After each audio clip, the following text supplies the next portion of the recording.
Once, a very long time ago, in a land with sunny hills and green grassy fields, there lived a young boy named David. He wasn't a big, strong soldier or a mighty king. Not yet, anyway. David was a shepherd boy. His job was to take care of his father's fluffy, woolly sheep. Every morning, he would lead them out to the fields to find yummy grass to nibble on and fresh water to drink. He would watch over them all day long to make sure they were safe from any big, scary animals that might try to snatch them. David spent most of his days all by himself, with only the sheep for company, but he was never really alone. David knew that God, the one who made the whole wide world, was always with him. He would talk to God like a best friend. He would sing songs to God on his harp, a little stringed instrument that made beautiful, happy music. Meanwhile, not too far from David's peaceful fields, a big, scary problem was happening. The army of God's people, the Israelites, was in a standoff with their enemies, the Philistines. But the Philistines had a secret weapon, and he wasn't a secret for very long. He was a giant. His name was Goliath, and he was taller than a house and stronger than anyone you could imagine. He wore a heavy bronze helmet, clunky bronze armor that shone in the sun, and carried a spear that was as thick as a tree trunk. Every morning and every evening, Goliath would stomp down into the valley. His booming voice would echo across the hills, making the ground tremble. "Why are you all hiding up there? Send one man down to fight me." All of King Saul's soldiers, even the biggest and bravest ones, were terrified. When they heard Goliath's booming voice and saw his giant shadow, their hearts would melt like ice cream on a hot day. For 40 long days, this happened.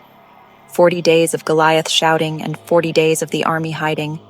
They had forgotten that they had someone much bigger and stronger than Goliath on their side. One day, David's father asked him to take some bread and cheese to his older brothers at the army camp. So David left his sheep with another shepherd and set off on his journey. When he got there, he saw all the soldiers looking pale and shaky. And then he heard it. The deep, booming, scary voice of Goliath, the giant. David went to King Saul. "Don't let anyone be afraid of this giant. I will go and fight him." King Saul looked at David, this young shepherd boy with his rosy cheeks and simple clothes, and he shook his head. "You can't fight him," the king said. "You are only a boy, and he has been a warrior since he was young." The king saw a small boy, but David knew he was not small on the inside. David remembered all the times God had helped him before, out in the quiet fields with his sheep.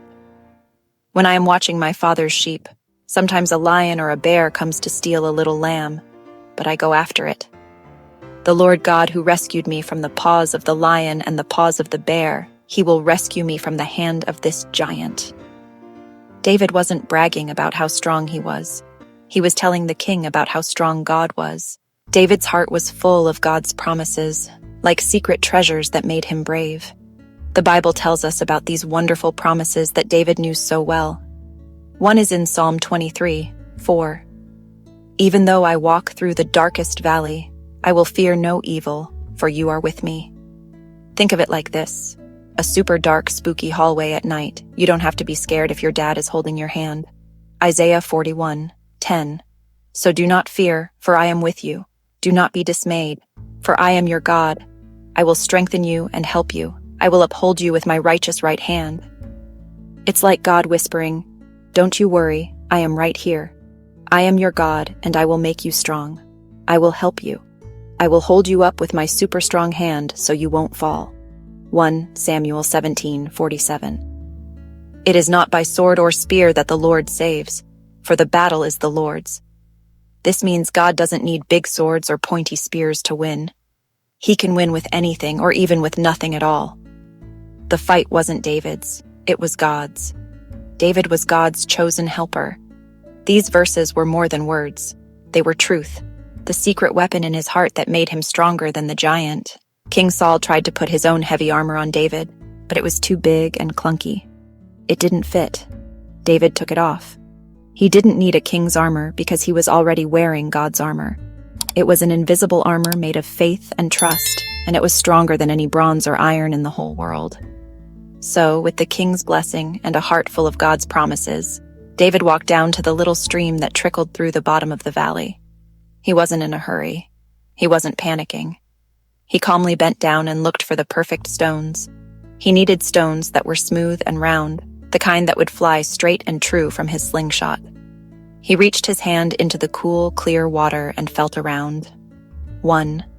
A perfect, smooth, gray stone. 2. A nice, round, white one. 3. Another smooth one, this one speckled with brown. 4. 5. He chose 5 smooth stones from the stream bed.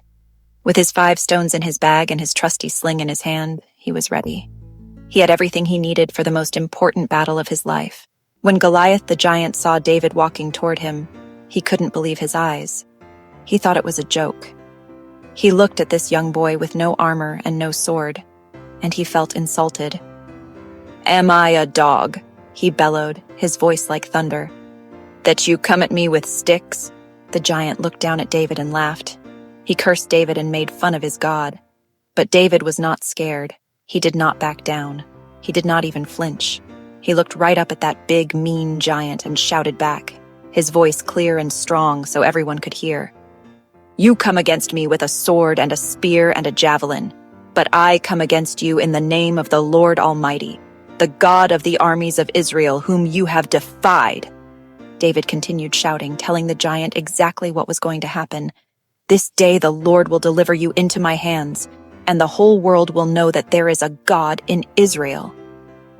Then David did something amazing. He started to run.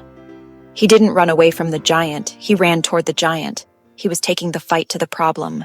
With the stone settled in his sling, David began to swing it. Around and around and around his head it went, faster and faster, making a whirring sound in the air. David let go of one end of the sling at just the right moment. The stone shot out like a rocket. It flew straight and true, right across the valley. It struck the giant right in the middle of his forehead, the only place not covered by his bronze helmet. Thwack! The little stone sank deep into the giant's head. Goliath's eyes went wide with shock. His big, mean words stopped. He swayed back and forth like a tall tree in a storm. With a tremendous, earth-shaking crash, the giant fell. He fell face down on the ground right in front of David. The battle was over with a single stone. The impossible had happened. When the Philistine army saw their mighty champion fall, they panicked and ran away. The Israelite army saw the giant fall. A huge cheer erupted from the hillside. They were filled with courage and chased after their enemies, winning a great victory that day. It was all because one shepherd boy trusted God.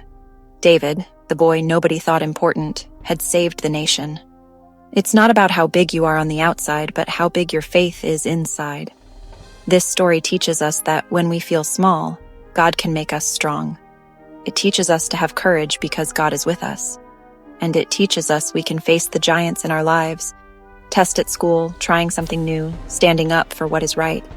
God is always on our side, ready to help us be brave. So think, what giant in your life can you ask God to help you face? Remember to like this story if it made you feel brave. Share it with a friend who needs to hear it. And subscribe for more amazing stories about God's incredible love.